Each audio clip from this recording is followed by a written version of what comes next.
goal scorer, it seems like they found one. Hey guys, and welcome to the That's So Craven podcast. You have me as the host this time, Mark. The first choice Dave was out, Skibby was out, so you got the equivalent of Carlos Vinicius coming in. And I am joined with the OG pod daddy, the king of Perth, the father of Jack and Sam, Elton. How's it going? Very, very well. Love the intro.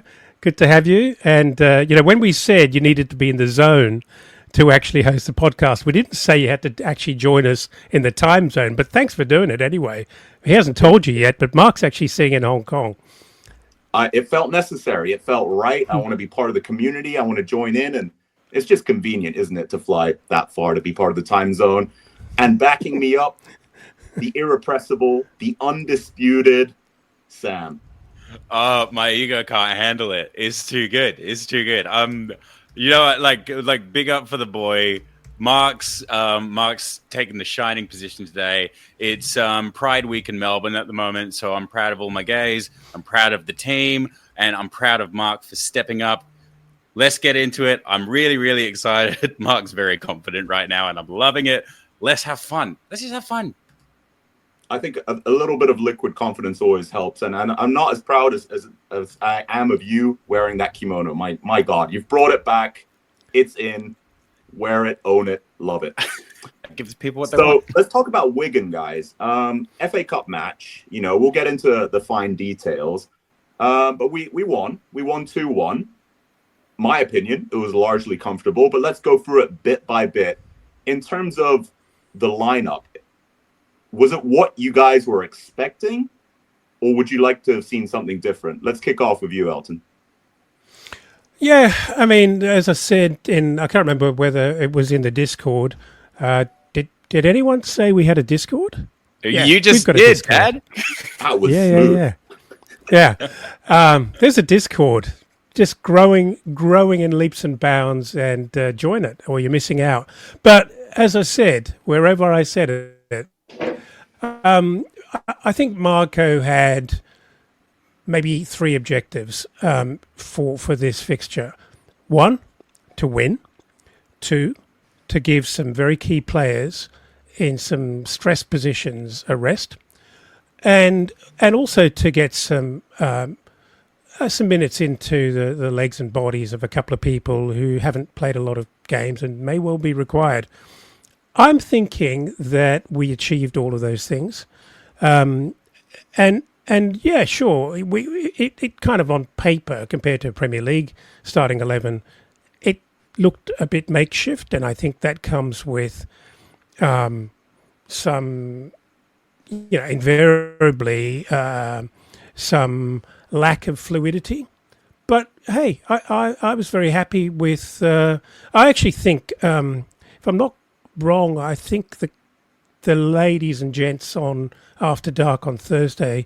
Actually, I think it might have been Mary Townsend, actually, who actually called Kearney and Reid in the middle, which perhaps may have surprised some people, but I think it was a good move. Yeah, I think Muniz up front. I was very happy to see that, and obviously it worked a treat. And, Cuenca got a run, good to see. Cess got a run, lovely to see. And, the only one that worries me is how far we're pushing Castagna. Oh, I missed out on mentioning King as well. He was terrific. Castagna worries me, but we don't have a lot of options there. Yeah, very fair point. I mean, we also saw Harrison Reed come back in, and he was sort of, I wouldn't quite say it was dictating play. That was definitely more Kearney. But we saw a couple of interesting through balls that felt a little bit different. I don't know if Marco was trying something new, but perhaps we didn't quite have the height advantage, so he was going low and trying to pass it along the wings. But Sam, what were your thoughts in terms of the newer members of the team that we saw who were perhaps given their chance? The likes of King, Godot, and whoever else you want to mention. So, we've been doing this a while now, and it was fun for me to actually watch it. So I'm not sure if you guys have seen the movie Goal, but I felt like I was I felt like I was scouting these guys, and I just felt like because I know of these guys, and the other night was actually the first time I've really seen them have like a really full proper run out where they were like the guys that were selected in a pretty competitive game that wasn't something of like a write-off. Like Marco actually put them on to play and to see what they've got. So I was really putting yeah, it's late. I was really putting my what's the word I'm looking for? Scout. I'm gonna say scout hat on again. Your scouting hat. I'm gonna say scouting hat. And yeah, like I thought it was weird having King on the right, and I felt like I really wanted him more central, which we got a little bit later on to the game. I thought it was really, really good to see Gotto actually play competitively and also have a bit of a run out. I mean, for me, it was all about Muniz and actually seeing Muniz actually play well. And also as well, Bender as well, actually seeing what he can actually do. I think there actually is a player there in Bender, but there was a couple of very, very stressful moments, but I can see the vision. I genuinely think this is one of the best games I've ever seen Issa Diop play in my entire life. I thought he was very, very, very good and very, very influential in a couple of really key points. So I'm quite happy for him in that regard. And yeah, but really for me, the most important thing was Muniz just getting the 2 goals that he was supposed to get. I thought that was the most important to take away. Yeah, I mean, that's a great point. And I mean, you mentioned a couple of names there that perhaps exceeded expectations. Bendo was one of them because he faced a really difficult shot. I think it was in the second half where I was almost certain that was going to be an equalizer. You know, it was through a crowd and he really had to make a strong reaction save there. But Diop is another great shout. And I don't think we've seen that utilized enough. It's something that really excites me. When he came in, I believe it was a corner, right? And he came in, he did a sort of diagonal run and a header. And perhaps if that was a little bit better placed, that might have tested the goalkeeper, who one of our group chat mentioned had a rather interesting name, Tickle. But Tickle properly saved that shot. And I think that was quite impressive. But any other standout names for you guys that you thought really performed above and beyond? I think. Sorry, Sam, go ahead. Well, I think above and beyond is a bit of a stretch. I don't really think anybody fully excelled for me. I think if you probably put King in a more central position, he probably would have excelled. So I feel like I'm a little bit robbed of that. I feel like him on the right really took him out of the game. And I didn't really see any new standouts. I thought Cess did pretty good. I thought he did some key assists, but I don't really have one particular person that like blew me away. What about you, Dad? I'm going to disagree with you. I thought King did himself very, very proud. I think I'm hesitant to kind of go overboard because, after all, without any disrespect to Wigan, it was only Wigan. But I think we've seen him in the Premier League against quality opposition. And I genuinely believe he can do it. I think he's emerging very, very quickly. And I think it's not too far to suggest that he's a real option now in this squad for Marco, particularly since we've got some injury problems, some very long-term injury problems. And I think he's a real chance for some game time in some serious against some serious opponents. And I think he's got some real quality. To compare and contrast to, say, Gotto, who I think is also really exciting, I don't think he's of the same quality and level as King. But he's, as Mark mentioned in one of our WhatsApp group chats, Gotto I'm talking about, he's exciting, he's young, he's keen to impress. He kind of gets the bit between his teeth and really goes for it, and he's prepared to run at defenders. And he carried the ball really, really well a couple of times in that game. and he's not short of confidence, and I think that's what you get from young kids, and we can't have enough of that. I definitely don't think King played badly. I just don't think we actually put him in the best position to actually really show him off and really make him excel, if that makes sense. I just feel like he was a little bit wasted on the right, even though I still think he played very, very well considering. I'm not sure how I feel about it. Yeah, I mean, the thing I feel with King is that it's really impressive given his youth that he doesn't feel out of place. You don't look at him and be like, oh, he's absolutely going to get muscled off, or he's very nervous, or he's going to make the wrong decision. He seems very composed when he has the ball, and you can see the skill, and I think there is a place for him. And God, I hope we can keep him, because seriously, what a talent. I think, if I recall correctly, he captained the under-20s or something like that for England. So, like, he's getting recognition already, and it's only a matter of time before some top team, comes sniffing and gives us some low ball bid of 4 million and then ties him down to a 7-year before eventually loaning him off to a particular bus stop in Hounslow. So, yeah, little Fulham reference there. Don't even think about it. But exactly. I think it's funny how. Sorry, Mark. It's funny how the cards fall, and this particular moment we've got some injury problems, and if Wilson had stayed fit, and perhaps if Nelson hadn't copped an injury, he may have really struggled to break through. And now he's got an opportunity, and he's had a couple of chances off the bench, and he's done well, albeit briefly. And I think he's absolutely going to get an opportunity, which probably accelerates his growth faster than anyone was thinking at the start of the season, including Marco. And Marco's hand is somewhat being forced. So I think it's a good time. It's exciting, and I think he's going to get an opportunity, and I don't think he's going to disappoint us. So I just highlighted a comment in the chat from Nick, because I think it's actually quite a good one. How much is King then worth to us as a club now, more than Stansfield? Question to the group, I'd say yes. I mean, I know Jay Stansfield is proven himself outside of Fulham more than King has, but I think Mark's previous reference to him getting the armband for England under-20s is a pretty good signal as to what outsiders think of him. And even if that hadn't happened, from my eyes, from what I see, because everyone knows, I know more than England. I think he's really high quality. He's young. He's so young, and he's exciting.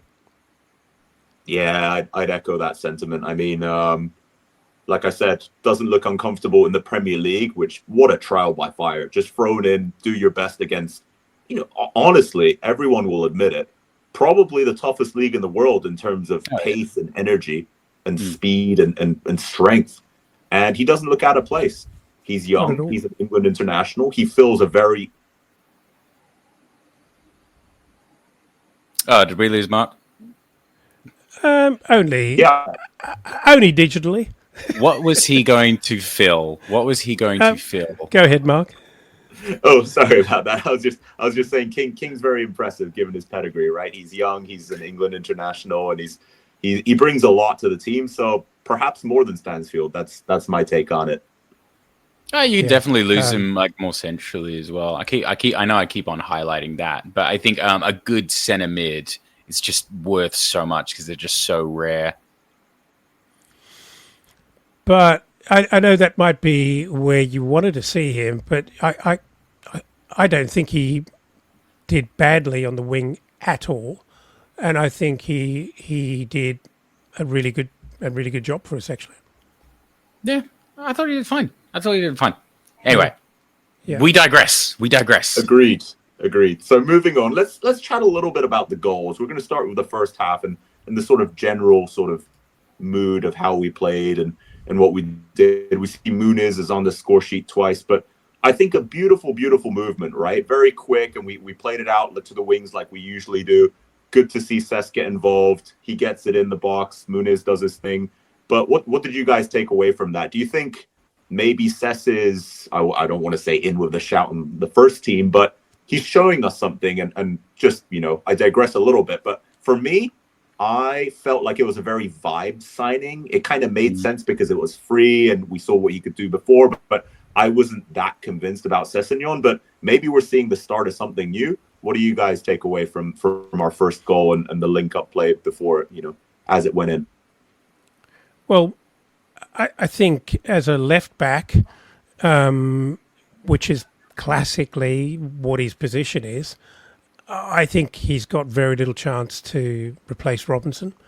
As a option on the wing or wing back, even though we don't really play classically that format, I in the current situation, when stocks are low and Marco's got to look around and be creative.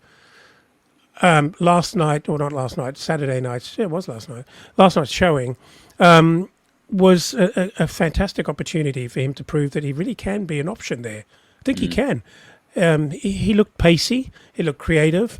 Can I go as far as saying I actually prefer a Cess cross to a Robinson cross? Oh, that's a big call, dude. Yeah. And I'll put it out there. All right. I know Robinson's crosses have improved, but that ball into Muniz had a bit behind it. I like the height. I like the fact that I think it was two things happening. There was a very desperate Muniz prepared to get ahead on it, and even though he probably got a shoulder on it, and it was more of an own goal than anything else, I don't care, because unless you actually are making that dive, you're not forcing an error.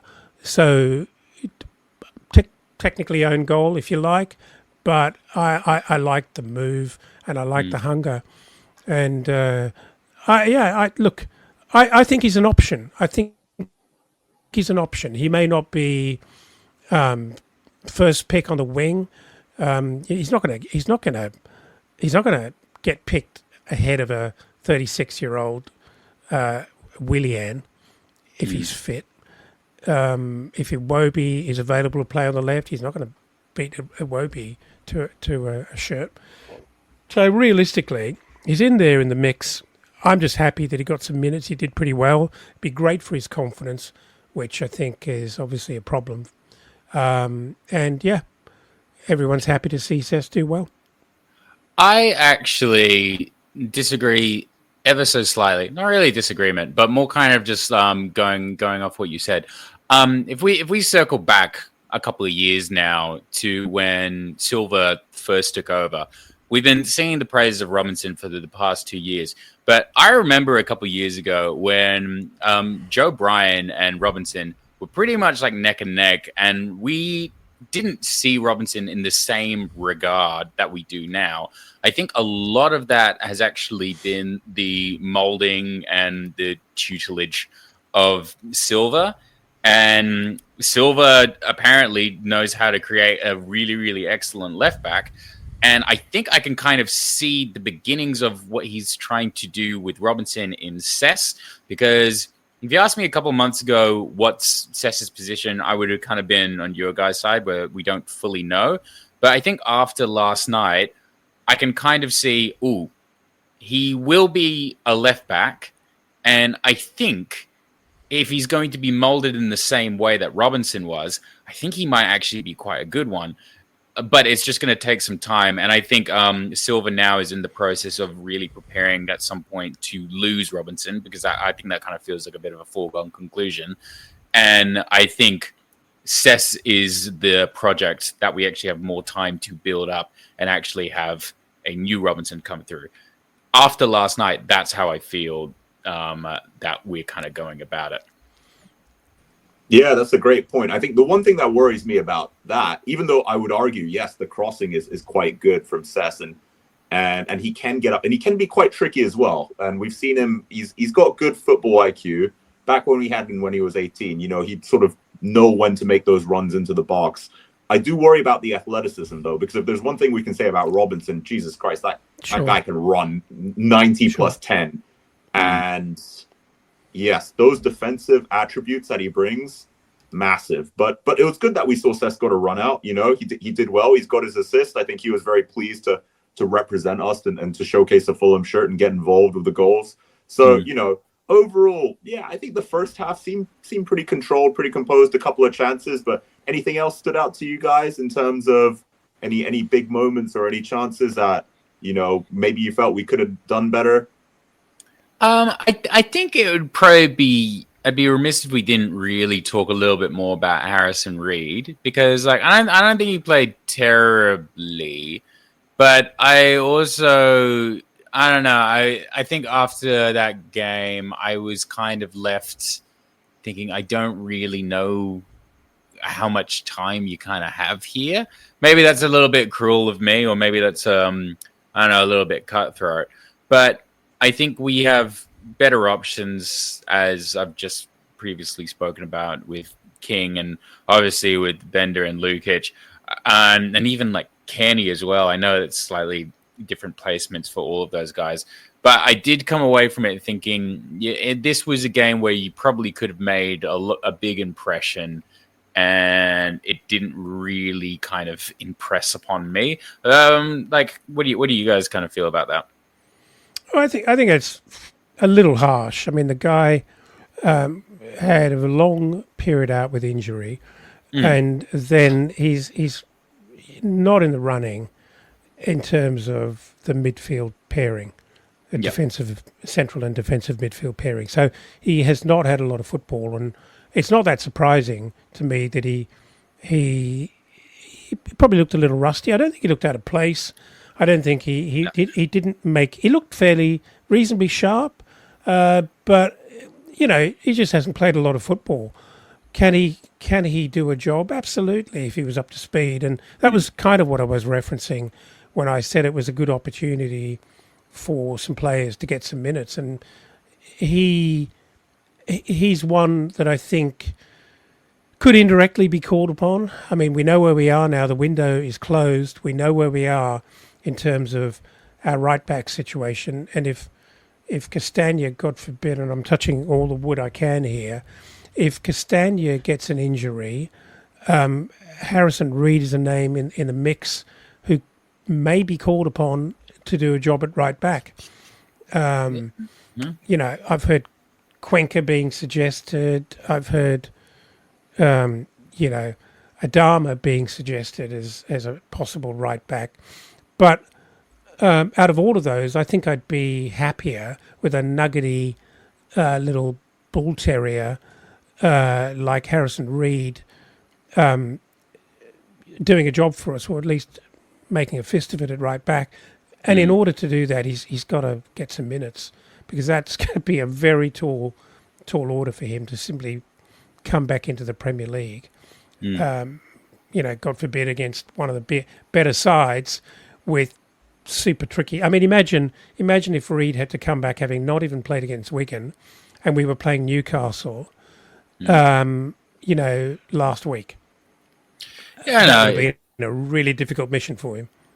Yeah, I know. And like, I think more my question is, should we start the process of refocusing to other players outside of Reed, more so than leaning on Reed? Because I know I agree with everything that's been said. I'm thinking more like long term here, just like, I mean, really, in like the summer transfer window, I'm not sure how much longer he actually has. Is more kind of my point and sentiment. Yeah, 100%. I think he can still do a job, but at the same time, is that our ambition to like? Yeah, it kind of felt like it during the January transfer window. Yeah, but we got Willian, and everybody loves Willian. He's a lovely man. Yeah. Oh man, having some network trouble today. That's okay. That's okay. We're all friends here. Now, where were we? I was gonna say, it feels, you know, if we're just focusing on Reed, it feels like we can do more, right? The January transfer window felt like that with Willian sort of doing a job. And as a selfish football fan, I kind of want more than doing a job. And gonna commit a cardinal sin here and reference another podcast, but the Fulhamish guys did an interesting talk on that, and I found myself agreeing with them on that. You know, the common argument is there's no value in the January transfer window, but Brentford found value and Brighton found value, and I think even Bournemouth or a few others. It may not have been 3 or 4 signings, but they found their one position. And I know that we did find the right back position. We're going on a bit of a tangent here, but I'm just a bit gutted that there seems to have been a budget and we sort of didn't want to push it. And I wonder if that is indicative of the kind of aspirations and ambition of the ownership when we're so close to Europe. And we're so close to Europe, not only of our own merit, but also of other clubs perhaps not being where we would expect them to be. Tottenham, United, West Ham. It feels like an opportunity, and only time will tell, right? This was either a very clever move to save money and have more in the war chest come summer, or we finish 9th and we say, wow, 5 points would have done it for us to get European football. You have a smirk, Dad, and I want to know what it's about. Yeah, it's. I'm always intrigued, amused at Marco Silva. He's a fiery gentleman, and he wears his heart on his sleeve. You know, he's pretty transparent as to what he thinks and feels. And yet, is it ironically, was he just being the ultimate diplomat?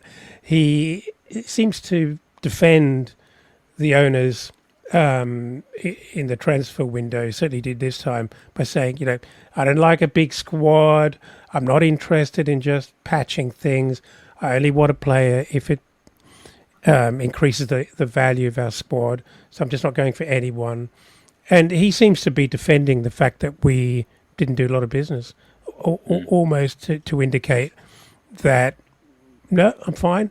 And why would I have wanted to purchase any other players? There wasn't a lot of value around. But as you say, Mark reeled off a number of clubs that seemed to find value. And it kind of left me wondering whether we were linked and apparently allegedly close to closing business with a couple of players, and it seems that they actually turned us down, which worries me. And because I wonder, surely they're not turning Marco Silva, the manager and the director of this project, down, because I think he's proven himself. He's done very well at Fulham, table and points wise. He's got an exciting brand of football. It's entertaining, and yet we're not quite hitting Europe, and maybe that's the kind of gold dust that top name players are really after. Maybe that defines the gap in terms of, in a nutshell, our lack of ambition is potentially starting to cause us some problems in the transfer window? Question mark. I mean, it's not really our lack of ambition, because Silva clearly has ambition. But as a club, 100%, yeah. Yeah, you know, no, I agree. So it's, Marco's, I think, as I said, being very diplomatic about it. What else has he got to do? You know, someone pays his check. But it's a tricky one. Mark, what are you thinking? Yeah, 100%. I mean, I just got a little Fulham chime going on in the background, so that's kind of caught me a little bit off guard from the living room. But yeah, I think, you know, the lack of ambition isn't Marco. The style of play isn't Marco. And, you know, I often joke in our group chat, if there was sort of a Champions League spot for sustainability, we'd be there, because we seem to love stretching how many points we can get for squad value. And we do well there. That's cool. I think Odie Forrest are beating us for, you know, squad value for points. But yeah, I just sometimes, especially when Marco references it, which we know he's very diplomatic. Someone pays his check and there's no point throwing your toys outside the pram. But when he even comes out and says, yes, a right back would be good for us. And we did try. We on the Discord, we're giving that a shout out again. Great place to be if you want to chat all things Fulham, if you want to find out a little bit about tactics, a little bit about transfers. fantastic place to be. Lots of emojis as well, so that's always good. You get validation from the group. But yeah, when he comes out and says we want something and we try and we don't quite get it, you gotta wonder: is it a money thing? Did we just not offer enough money to the club or to the player? Because I mean, bloody hell, if Saudi and all the other clubs can find the players they need for the positions they need, why not Fulham? So it's just a interesting little digression. But yes, moving on, second half. Let's chat a little bit about that.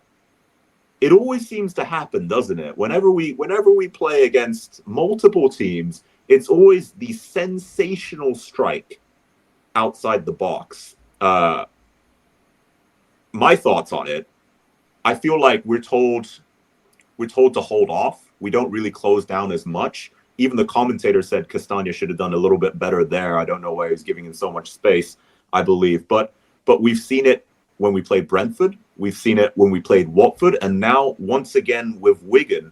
So you'd think that the goalkeeper, when we're talking about Leno, Brentford, or Bender, Watford, Wigan, would have enough time. But do you guys think we're just really unlucky and those are a series of, really well-struck shots? Or should we be doing something a bit better with our strategy? Should we be closing down more? Should we be more aggressive in the tackle and not give them that space?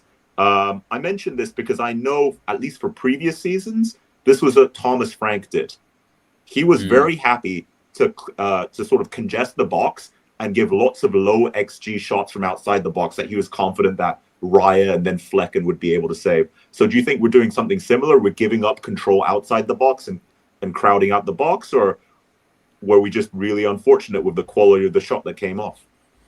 It's an interesting comment you make there. And I was just about to say, I'd love to see the stat of how many goals we concede to low XG shots outside the box compared to other teams. And maybe some geek following us live will feed us that very quickly. Jack. Or a valued member of our fan base. Well, I was actually talking about one of my sons because I know he's looking. I know he's looking that up as we speak. And if I waste enough time, I reckon he'll give it to me before I actually complete my sentence. But the other point is, I think the problem with Bender in that particular goal is that he realised where it was going, and it was side netting. He was side netting, and he realised where it was ending up, and he didn't even make an attempt, which kind of makes it look a bit worse. Because I think if he dives full stretch, it probably looks like he's actually in the game with half a chance of stopping that. I don't think he's got any chance of stopping that. You'd have to have a wingspan, a double, at least 50% more than his actual length of his arms to stop that. Number one, he was kind of positioned a little bit towards the left. He wasn't in the centre of his goal line when that shot is actually taken. But I honestly think not many keepers would stop that. But to your point, Mark, should we have done better? Of course we should have done better in terms of closing him down. He had a lot of time. He had a lot of time to actually push that ball out away from his body, open his body up, and then wrap his foot around it. He had plenty of time. So that always suggests we could have done better. Here we go. So Nick has actually done it, which I'll put up on the screen. Well done, Nick. We give up 1 point. Okay. Yeah. I don't really know what that fully means. Just for the listeners, we give up 1.28 XG a game versus creating 1.52 XG, and that's from Nick. Yeah, I don't fully understand XG. I'm just going to wax lyrical about something else. So yeah, thanks, Nick. For my money, it's a good point, but I can't divulge into that more. I just don't understand the maths. I'm not a mathematician. I'm just a guy with a microphone. So for me at least, I think it's always going to. It's two things. So I'm a big believer that you can't really blame the keeper too much because it will always come down to the line of defense.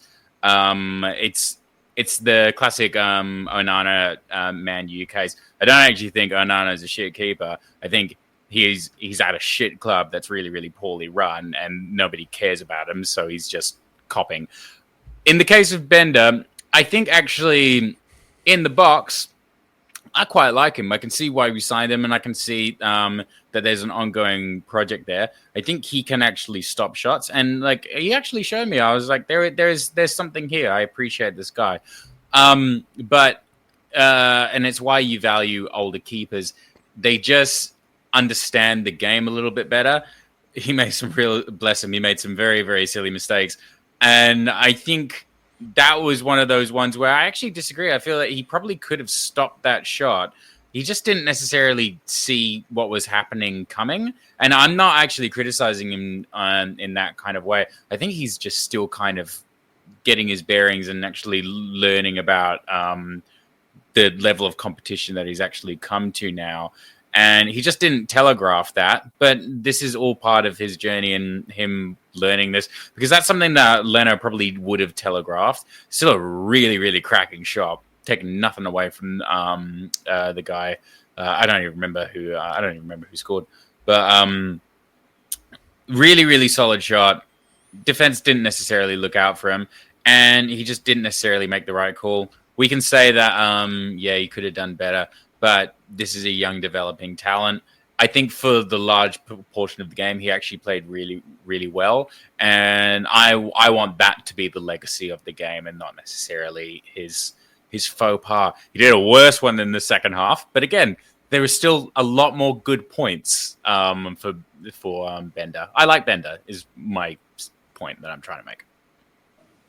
Yeah, I mean that's a great point, right? I think I agree in that the fundamentals are there. Like when he had to make that reflex save, that was huge, right. and he pulled that off. And there was another one with a corner that I believe was bending in, felt like it could have gone in. He got a hand to it, shoved it out for another corner. So yeah, in the very basics of what we expect a goalkeeper to do and to do well consistently, I think Bender brings that. But I think the lad is just 23 or 24, so for a goalkeeper, he's basically a baby. It's good that he's learning off Leno. I'd argue that Leno, I mean, God, Fabianski is ancient, but I'd argue that Leno at least has another year left after this season, if not 2 or 3. Yeah. But, not that we are necessarily a part of a club that does this, but I would love some foresight and succession planning. That would be really good. So I don't have my heart in my mouth every time we get a dodgy foul on Leno coming in from a corner that inevitably doesn't get a yellow card, because we don't really get those until the 4th or 5th foul, in my opinion, as a entirely, objective Fulham fan. Go on, Sam. I actually have a question for the group. This is kind of turned into like, who do we actually want at the moment? But you know what? I'm just rolling with it because I think it's an interesting conversation.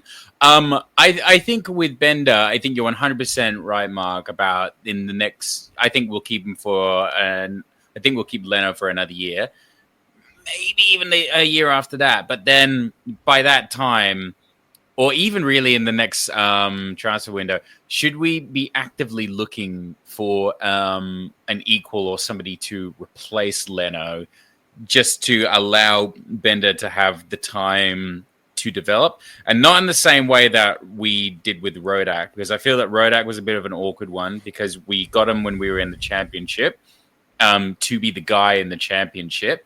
And we didn't really project for Premier League, whereas now we're thinking Premier League.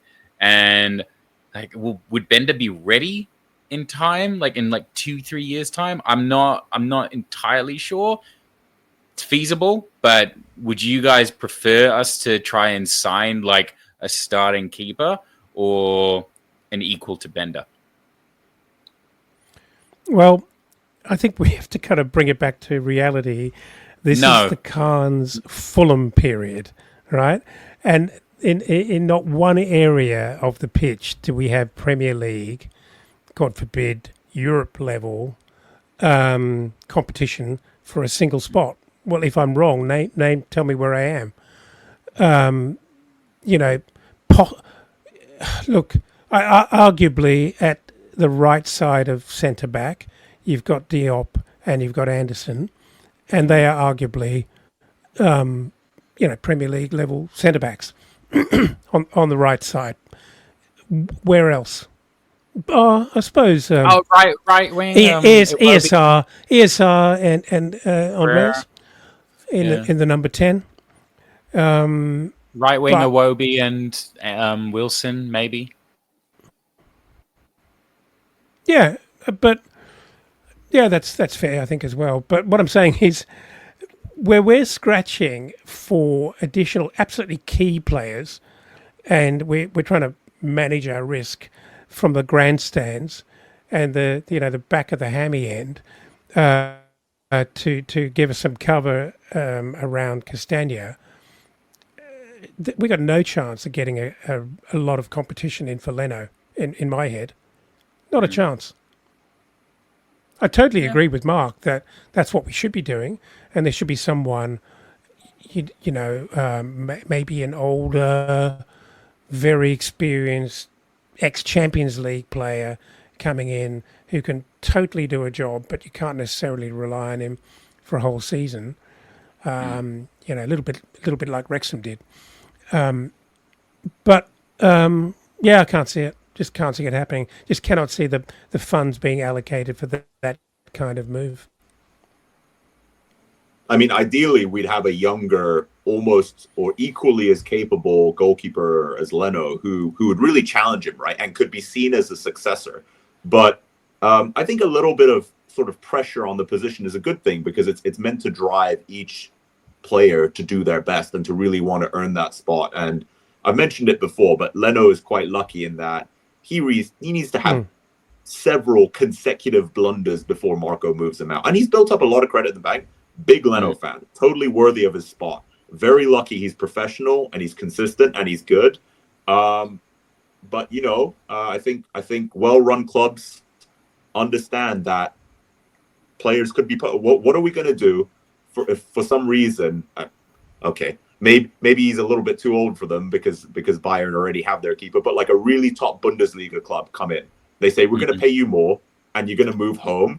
And this is your chance to really cement your place in the national team. That sounds good. You could be tempted with that from an emotional perspective as well as a financial one. So, another fun little tangent, but yeah, just something fun to think about and talk about. But back to the game again, a quick response, and you love to see it because our boy Muniz pops up big again, and these are the kind of goals I personally love. The ones in transition, the fast ones where we just go for it. We're not sort of, faffing around on the sides trying to pick out the perfect cross. Amazing move from AP, who I am very, very critical of. I think he's a great player, don't get me wrong. But I think sometimes he thinks too much and sometimes he just sends it and it just doesn't land right. And it's frustrating because he has the ability. And this time he showed it. But Sam, why don't you walk us through it? What do you think of the second goal? I think the Brazilians in full force at the moment. I mean, their grandfather has returned, and like he's enlightened them, and he's brought solidarity back to the group. So I genuinely really love. I mean, I'm joking around a bit, but I do genuinely love the interplay between Andreas and Muniz. I feel like that's actually been really, really missing in the past couple of games, because there was a period where ESR was getting favoured and Muniz actually kind of suffered as a result of that. God bless him. But I think you're 100% right. It was really, really well worked, and just so confidently done because there's so much trust between those guys, and it just really, really reflects really, really nicely. I know Wigan's defense isn't that strong, but they need to be reminded at every given opportunity that when they flow and when they're basically in that flow state, they are making the right decisions, because they can get really, really wrapped up in what they're doing. I mean, every time I saw Andreas center mid, he looked so overwhelmed, and it just wasn't comfortable to watch. In the same way that Muniz at the start of the season as well wasn't overly comfortable with just the changing lineup. This was great. I want to see more of it. Even if it's just Muniz and Andreas, and even if they just come on in like the last 20 minutes of a game just to do that every single time, it works. And it's really, really validating to actually see that. And I'm just a massive fan. Yeah, I talked about this a little bit in our chat group earlier in the week when people were a bit down on the Williams signing as being our only signing. I'm a massive fan of Williams, not least because I think he's a classy footballer. I like what he releases in terms of the juices that he actually releases in our Brazilian boys. If you think about it, our Brazilians are all attacking players. And, we've got no defensive midfield Brazilian players at all. They're all attacking players, all very creative players. And I think, not that Marco is confining them to a system that doesn't allow them to express themselves. I think AP's had different problems. He's been asked to play out of position. It hasn't gone well for him. He's been under pressure, from the stands, probably from himself. He's underperformed this season for various reasons. And I think, how can you be creative and how can you, dance like no one's watching if you're under that kind of pressure? And so the very fact that it's obvious, the last 2 weeks, AP and Muniz have actually combined to score goals. And I know one was a set piece, but they love playing with each other and they love a kind of street football Latin thing. And for me, if I was Marco, I'd be trying to find another couple of Brazilians to inject into the squad. If not Brazilians, some Latin players who play with flair and feel, because I think it would release some absolute talent that gets a little bit bridled from time to time. Not in Muniz. He's kind of always muscling hard and trying to work his bicycle kicks in, God bless him, even when it's not really on.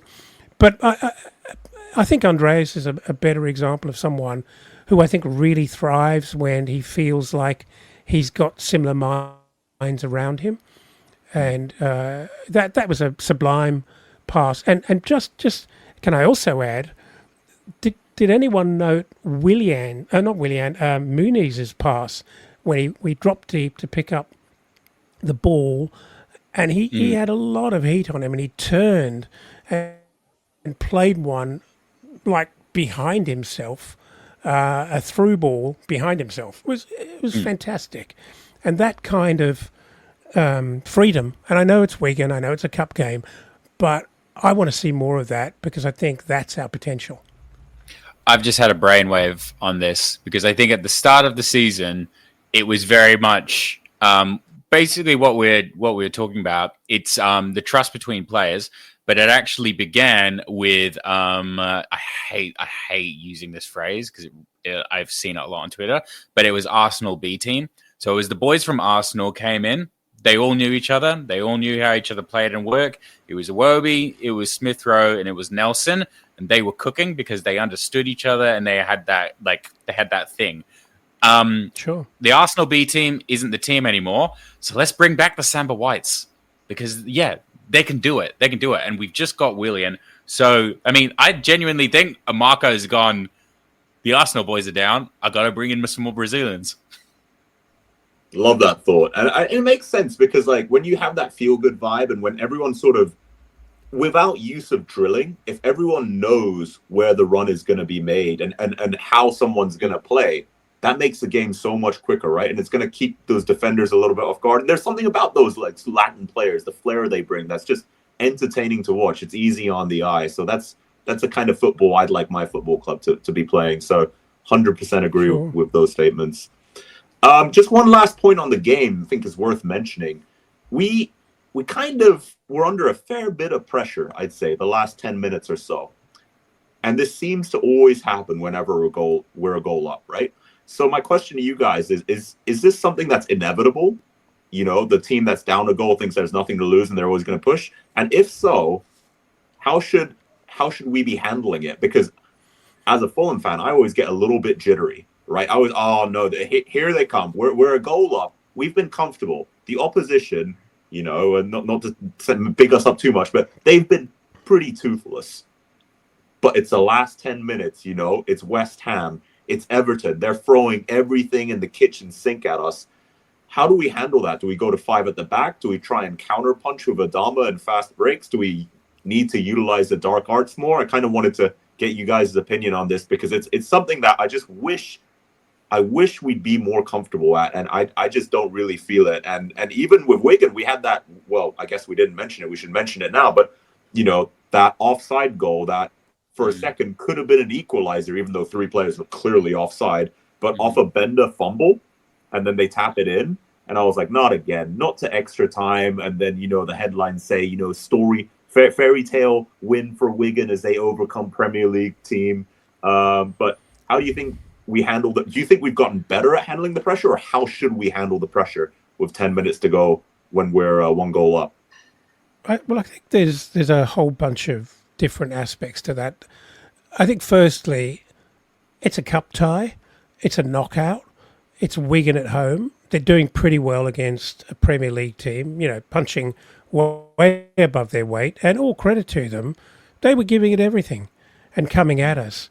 And I think it was pretty open, and they were really, you know, chucking the kitchen sink at us.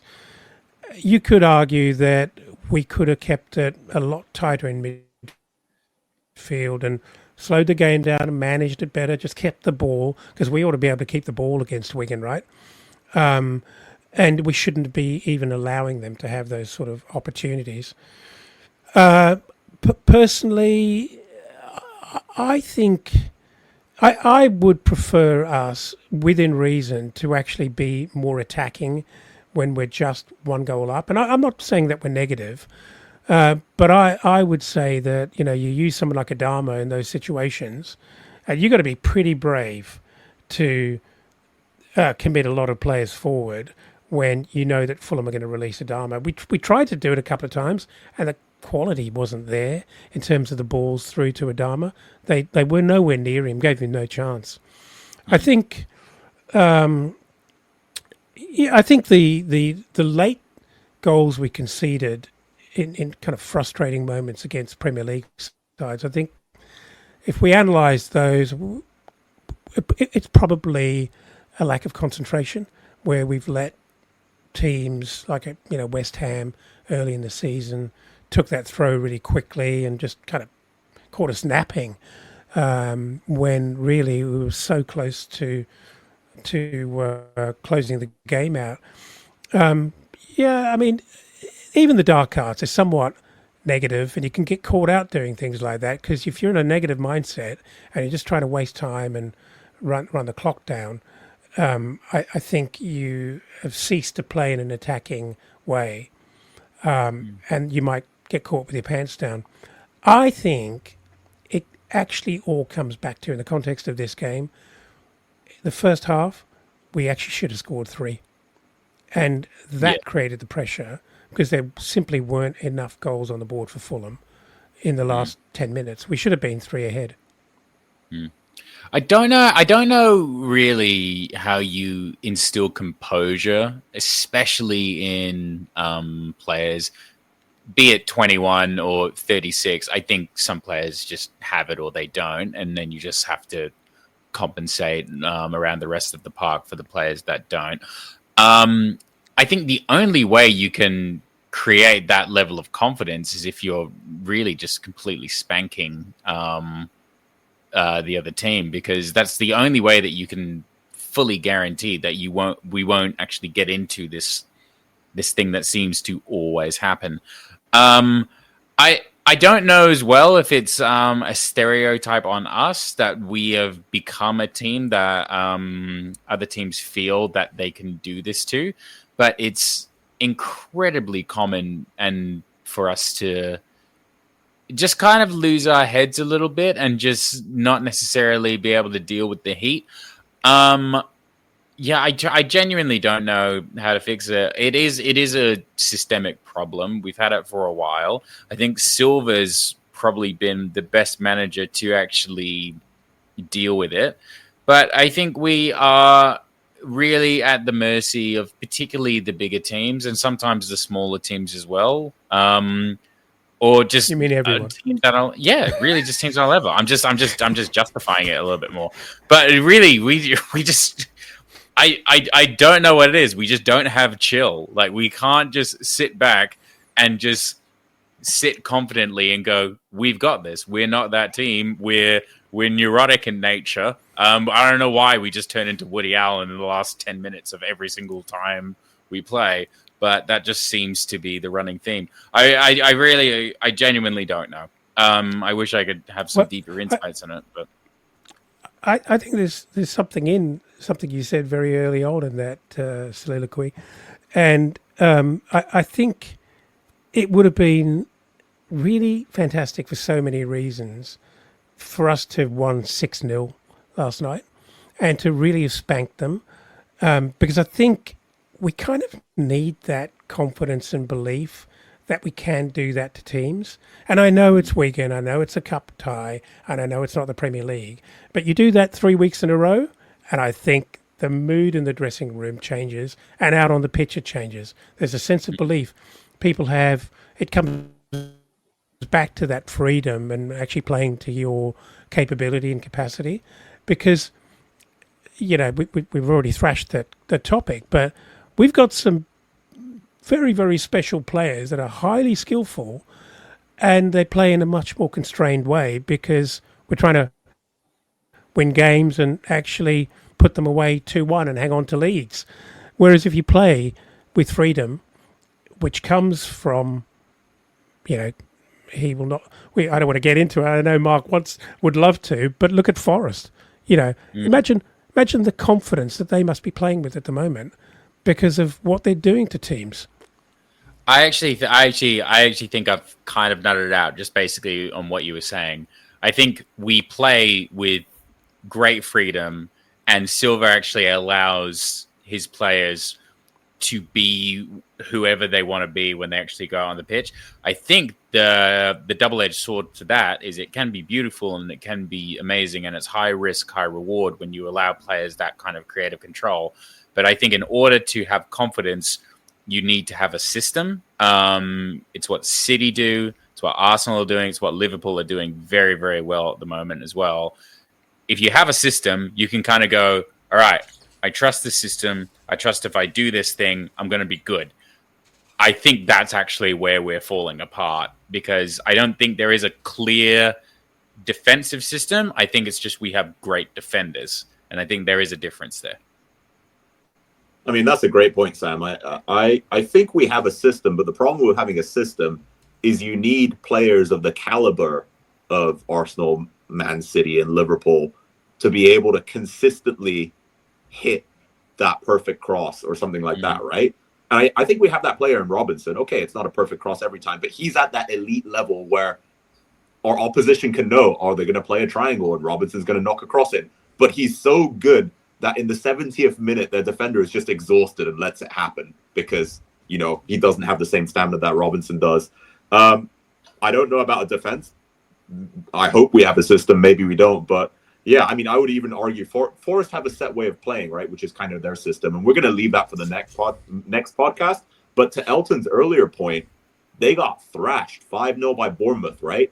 Probably a reality check. And then they go and beat Brighton 7-0. That's got to be the best cure ever. Now you're back on top of the world. You know you have it in you, and you go back to fully believing that you can and should finish in a Champions League spot. So yeah, kudos to them. They've done it. If you look at the squad value on more of a budget than most, but yeah, we'll leave that. We'll leave that for Thursday. Yeah, I hate Just to this wrap up. conversation. It makes no sense to me, and it bothers my brain. Indeed, yeah, I'm right there with you. But yeah, let's wrap up with a final sort of question to you guys. This was provided by Nick, and I think it's a very valid and very good one. It's going to be 16 teams left, right, for the next tie of the FA Cup. Do you guys have a preferred opponent? Do we want to? Is there an away ground we want to go to, or do you want to try and make our chances of success, as high as possible and go for a lower league team? Because there's quite a few out there. I think Blackburn still have to play Wolves, but I believe Cardiff's out there, Millwall's out there, maybe a few others. I was kind of Googling it a little bit before we hopped on the show. For me, I'd love to play a championship side. I wouldn't mind an away day. I like Craven Cottage because I'm lazy and I live in London, so it's easy to get to and I can properly support the team. But if it's within reason, I'd be happy to try and jump on the train and get out there. But do you guys have someone you're sort of eyeballing, so long as it isn't the Etihad away? Oh, give me championship teams all the way to Wembley. Come on, I'm not very romantic about this. I'm being entirely practical. I'd like the easiest possible run so we can go as far as we possibly can, because probability has it you're going to meet a big team in the last couple of rounds, and so I think it would be horrible to draw Man City or who else? I guess Liverpool, Newcastle. Not that we can't beat Newcastle. I mean, just based on the knockout stages so far, I mean, I don't really want to play Ipswich again, just because I feel like they're a bit of a risky team to play just because of Delap. Because I know we've beaten them, but I mean, we've also lost them as well, and I don't really want to worry about that. Same with Preston as well, man. I mean, I know it was a very, very different game, but how long was that penalty shootout? Was it something ridiculous? It was 20 or something stupid. I'm not sure. I'd love to play Exeter. If Nottingham Forest completely shit the bed, that'd be great. But I mean, it could, or have Man U been knocked out? I feel like Man U have been knocked out. I forget. No, they're still in it. I mean, that could, if anything, I'd probably get more up for. I wouldn't necessarily be confident, but we've played Man U more that it would kind of, I don't know, it would feel like some kind of form of retribution. And I know it's a bit of a raucous thing to say, but I feel that I would rather go into a game not necessarily confident, but ready to actually put up a decent fight than go into a game confident. Because as we've just discussed, when we go into games confident, it doesn't necessarily mean that we're going to win. So maybe I'd say playing Man U. I know. And again, just get it wouldn't be a nice full story kind of moment, because Mitro's completely gone now, and maybe Willian can get some redemption in that game as well. That'd be nice. Love that suggestion. Bit off piece, but I get it. Very topical.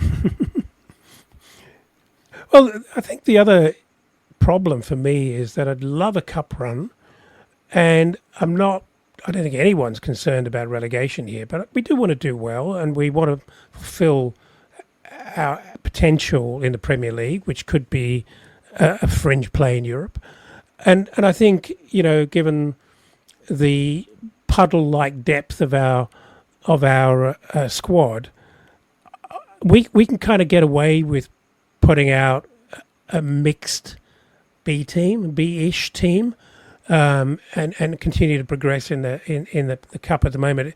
If we come up against, I don't know, Villa, if we're serious, we simply can't put a shit team out, and that means we're going to have to put out a decent team, and then a few days later, pick up vital points in the Premier League. And I just don't want to see us have to do that until the very end, where it now becomes worth us picking a really, really competitive team in a cup game because we're a couple of games away from Wembley. Yeah, I mean, that makes sense, right? You know, heaven forbid we put out Castagna and he gets crocked, or Muniz gets crocked, or some vital player, and now we're kind of, our opposition in the league will know, well, they don't really have a right back, or they don't really have another striker. So if Raul gets tired, that's good. That's one less threat to worry about because they can't sub someone on. So yeah, I think. There's always Vinny. There's always Vinny. who we haven't mentioned at all. Yeah, he played, apparently, according to the team sheet. We don't need to talk about Vinicius. Yeah, that was weird. I was surprised he was even, because we had Raul on the bench as well. So I was like, what is Marco doing? Every time I see it happen. Every time I see it happen and I see Vinicius come on, I just go, "You're still here? Like, you're still here?" But fair play. He's getting the wage. He's getting paid more than I am. So like, I'm not going to. He's getting paid. He's getting paid more than all of us. Exactly. So who's combined actually laughing right now? Yeah, absolutely combined. Yeah. And on that happy note, I'll be able to cry myself to sleep as I think of that. I think that's a wrap for the show.